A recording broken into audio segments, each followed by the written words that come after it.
కాదు. స్కాంద పురాణంలో ఒక ఆఖ్యానం ఉంది, మణినాగము అని ఒక పేరు, దానికి అలవాటు.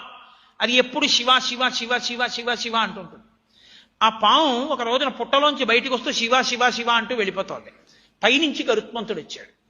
ఆయన పాముని తన్నుకు పోదామని వస్తుంటే అది నిర్భయంగా నేను శివనామం చెప్తుండగా నన్ను గరుత్మంతుడు ఏం చేస్తాడని వెళ్ళిపోతుంది. గరుత్మంతుడు తన్నబోయాడు.